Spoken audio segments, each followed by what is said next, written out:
Morrison's hand shook as he steered the motorboat back toward the Seabound.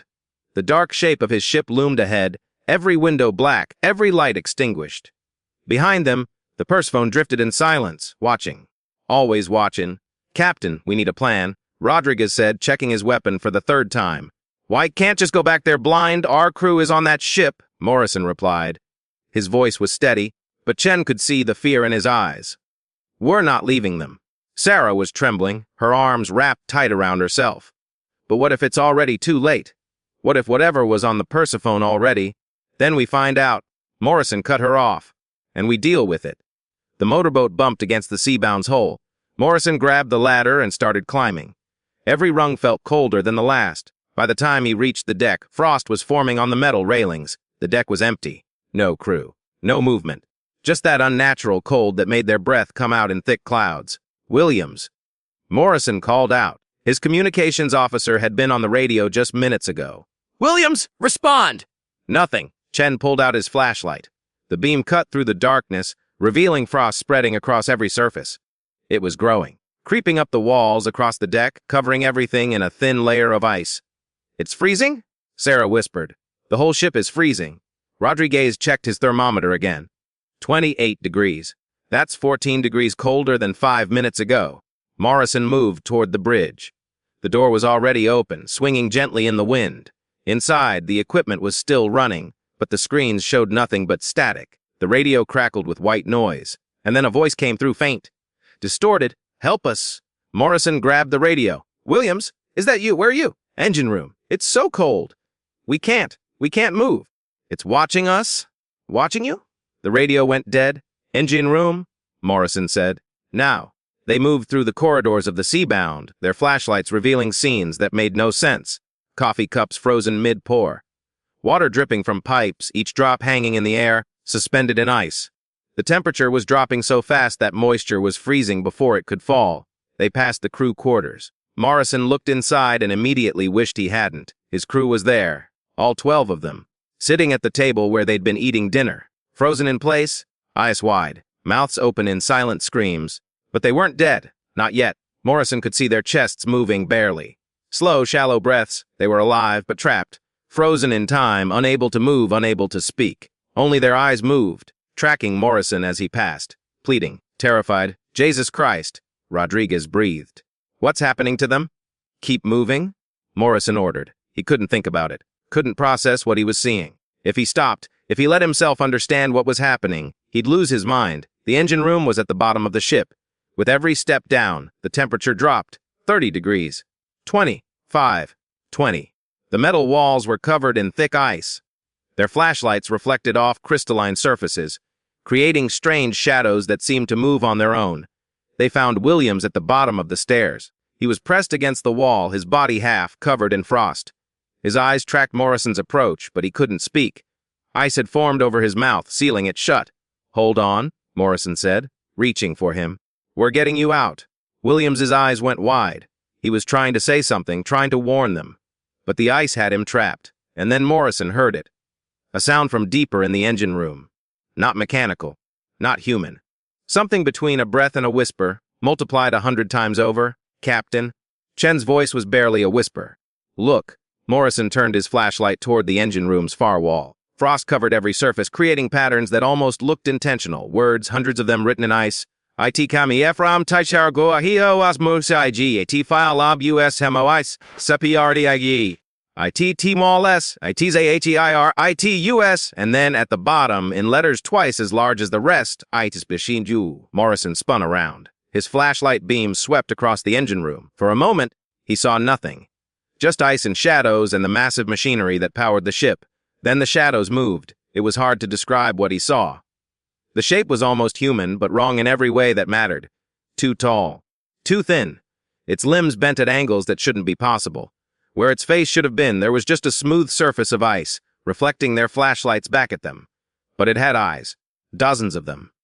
Not on its face, but scattered across its body, opening and closing, all of them staring at Morrison and his crew. "Run," Morrison whispered. The thing moved. Not walking, not floating, but spreading across the room like frost creeping across a window.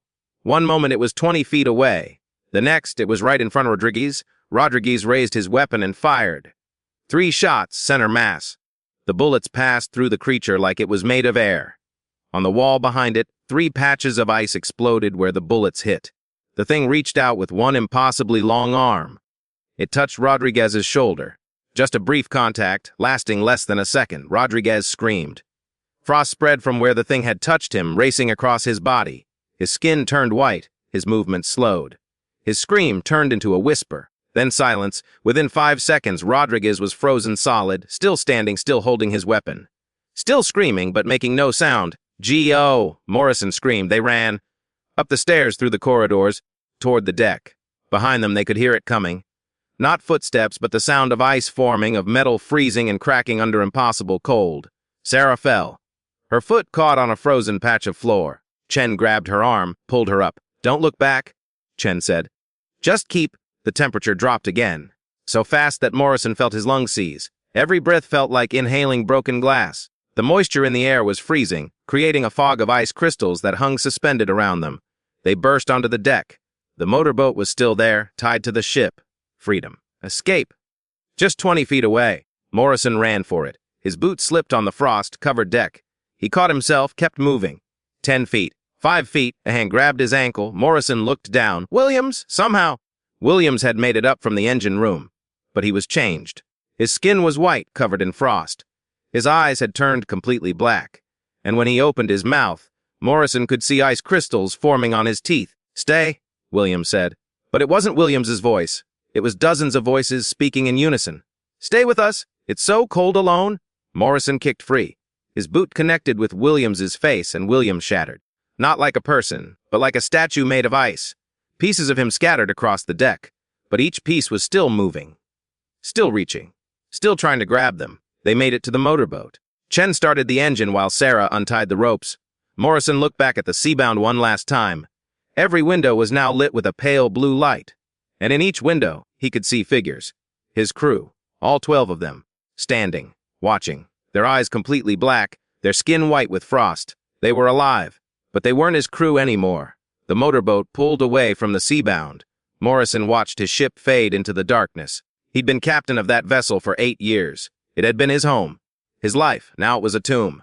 A frozen grave for 12 people who weren't quite dead and weren't quite alive. "What do we do now?" Sarah asked. She was crying, tears freezing on her cheeks. Morrison looked at the open ocean around them. They were 300 miles from land. The motorboat had enough fuel for maybe 50 miles. They had no food, no water, no way to call for help. Their radio had been left on the Seabound, and somewhere in the darkness behind them, 2 ships drifted. The Persephone and the Seabound, both carrying something that should never reach land. "We warn them," Morrison said. "We get to shore, and we make sure no one else boards those ships." "And if we don't make it?" Chen asked. Morrison looked at the ice forming on Chen's jacket, at the frost on Sarah's hair, at his own hands, which were turning white at the fingertips. "Then we make sure we don't make it to shore either," Morrison said quietly. Because he understood now. They hadn't escaped.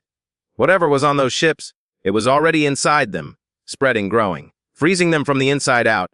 The motorboat's engine coughed, sputtered. The fuel line was freezing. "No," Chen whispered, frantically trying to restart it. "No, no, no."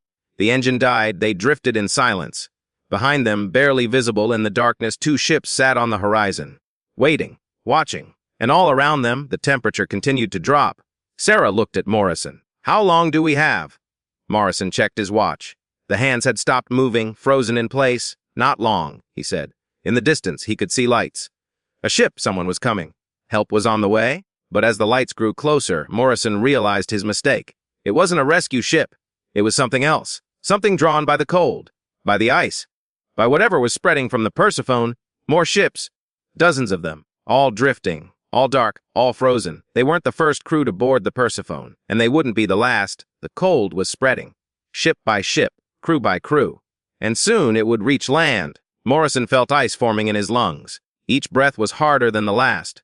Sarah had stopped shivering. That was a bad sign.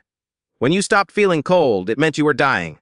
"I'm sorry," Morrison said to his crew, to Chen, to Sarah, to the 12 people frozen on the Seabound, to everyone he'd failed. Chen grabbed his hand. His grip was weak, his fingers already stiff with frost. "It's not your fault, Captain." But it was. Morrison had made the choice. He'd boarded the Persephone. He'd opened the cargo hold. He'd brought it back to his ship. And now everyone would pay for his mistake. The motorboat drifted toward the fleet of frozen ships. Morrison's vision was starting to fade. The world was turning white, cold, quiet. His last thought before the ice took him was a simple one. A warning that would never be heard.